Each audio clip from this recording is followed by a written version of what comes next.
Good morning, Lincoln Lions, and happy Wednesday. I picked out another nonfiction story for us to read today. But before we read the story, let's review what is nonfiction. Well, nonfiction stories are true stories. They aren't made up, they're real, and they have facts. Also, something else I want us to remember about nonfiction picture books are text features. Today in our story, we have some different text features. Text features can be captions, headings, and labels. So I want you to be on the lookout for text features. Our story today is The Magic School Bus Presents Ocean Adventures.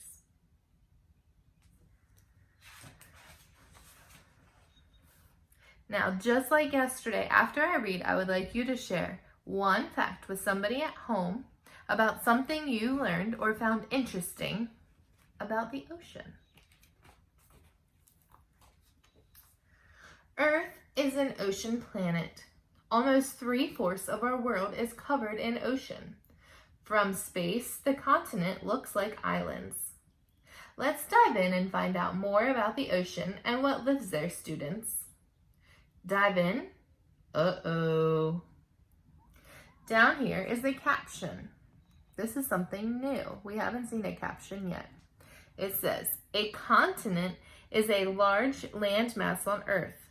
Earth has 7 continents. They are Asia, Africa, Europe, North America, South America, Australia, and Antarctica.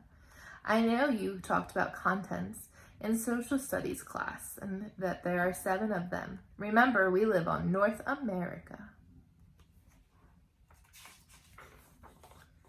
An ocean is a huge area of salty water. There are 5 oceans: the Pacific, Atlantic, Indian, Arctic, and Southern Oceans.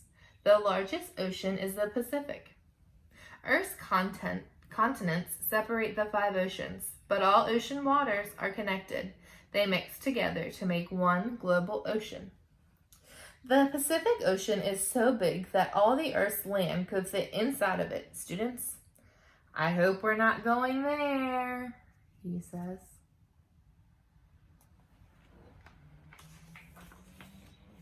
Some of the salt in the ocean comes from land. Rain breaks down rock over time. Rainwater washes out the salt in the rocks as they break down. Then the rainwater carries salt into rivers that empty into the ocean.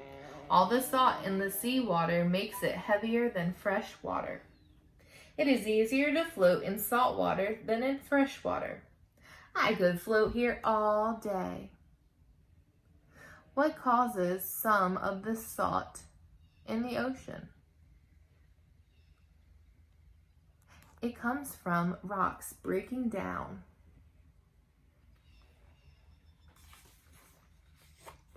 Thousands of different plants and animals live in the ocean, from the sunny surface down to the dark seafloor.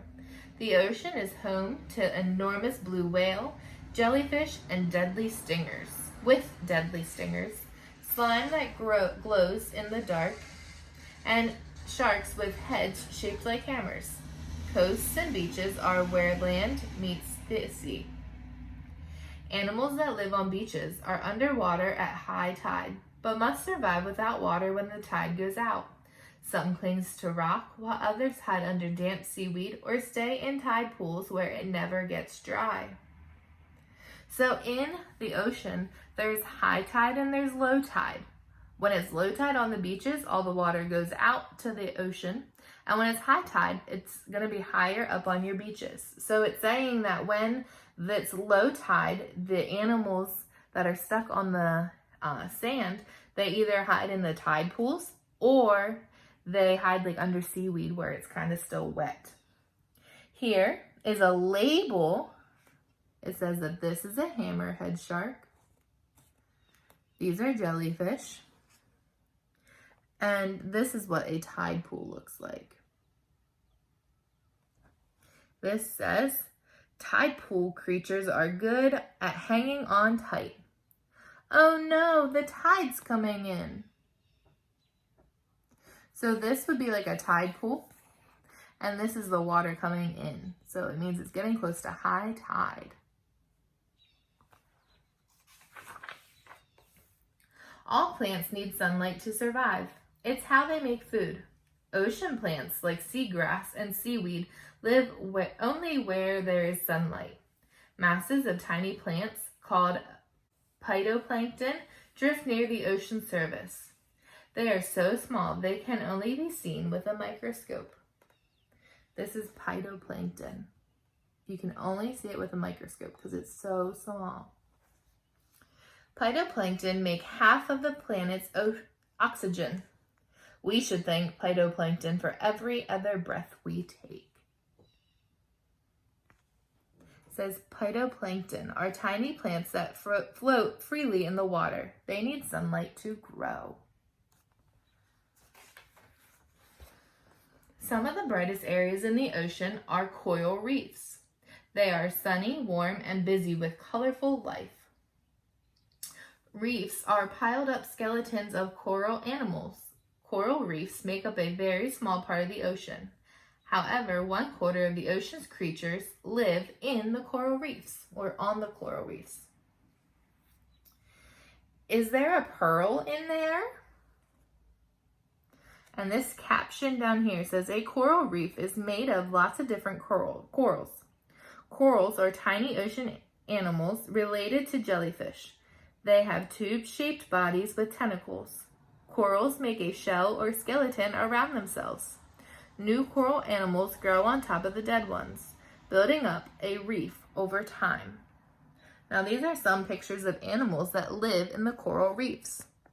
You have clownfish, sea turtles, sea star, and a moray eel.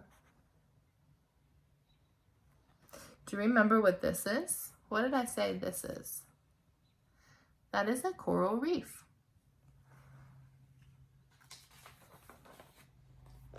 Ocean hunters like sharks are called predators. The animals they kill for food are prey. To hide from each other, predators and prey are often camouflaged. It means camouflage helps them hide. Many creatures that live in sunny waters are colored to blend in. Their skin or scales are darker on top and lighter underneath. It's hard to see something white looking up from below. It disappears into the sunlight. Dark bodies are difficult to spot looking down through the water. They fade into the darkness below. This says, a predator is an animal that hunts. It catches and eats prey for food. And this up here says camouflage. Camouflage is hiding by something looking like something else. Many animals are colored to match their surroundings. Camouflage helped animals stay hidden from predators and prey. Look out above, students! And this is a carpet shark. It blends in, or it camouflages with its surrounding. And this is an eagle ray. So in the story up above, it says that the tops of them are dark. So when you're looking down, it's hard for them to be spotted. Do you see how the top is dark? And then the bottoms are light because if something's below and looking up, it's hard to see the lighter side.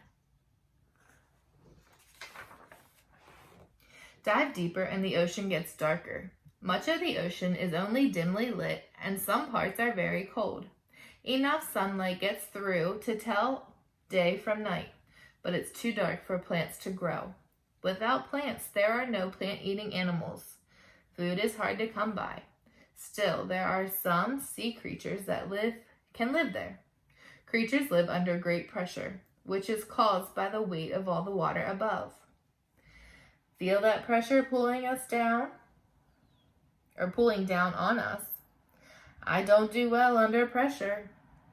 This is a coelacanth. This is chambered nullius. And this is a comb jelly.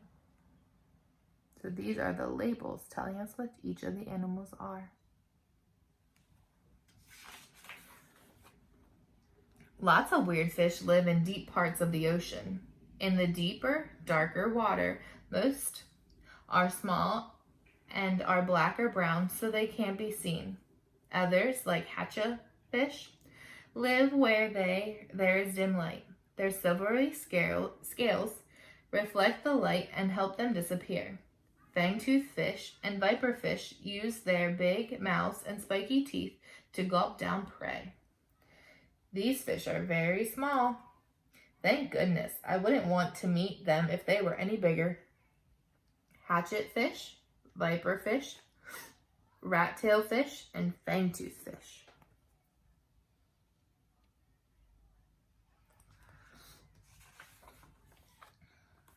In the dark of the deep oceans, some animals turn on lights. The ability to make a light is called bioluminescence. Some fish, like flashlight fish, use light to communicate. It helps them find mates and stay in groups. An anglerfish uses its light as bait. It brings in the prey.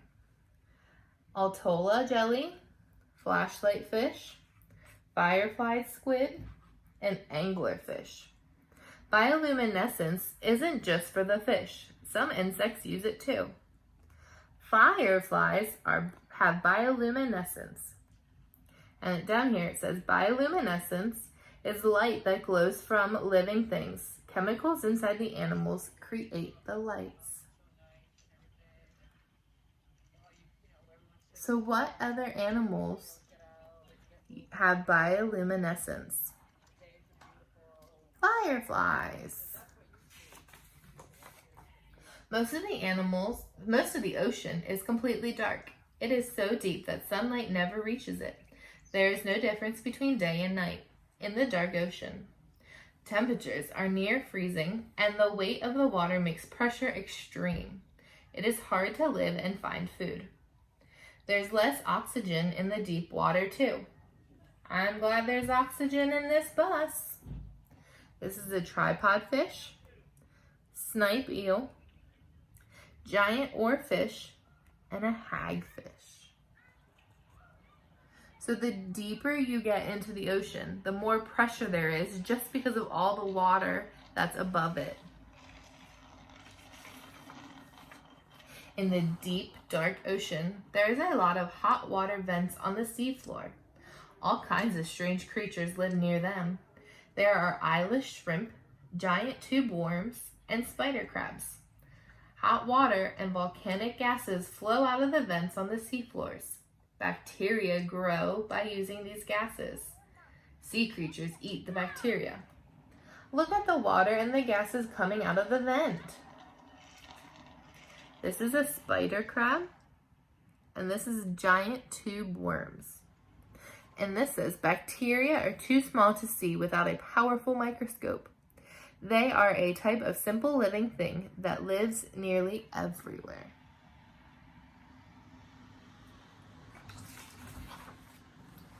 Humans live on land way above the deep sea.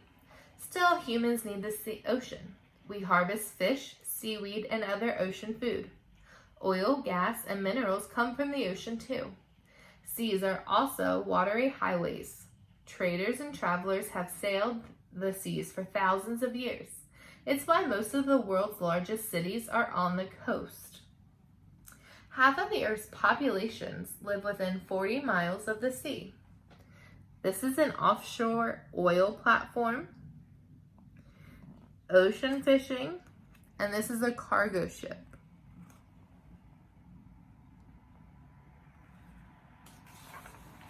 Even if you've never seen the sea, the ocean affects you.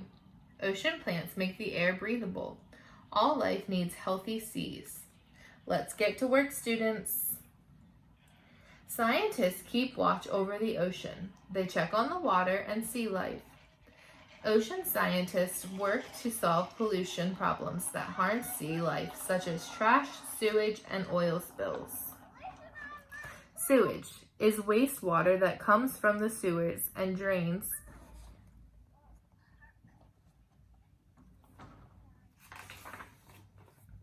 An ocean scientist is called an oceanographer. Some study how waves move. Others look for new kinds of sea life.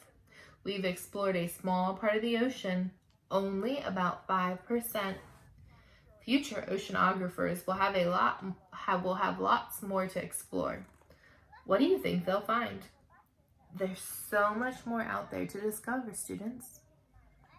So this is a picture of what an oceanographer would go down into the ocean to explore.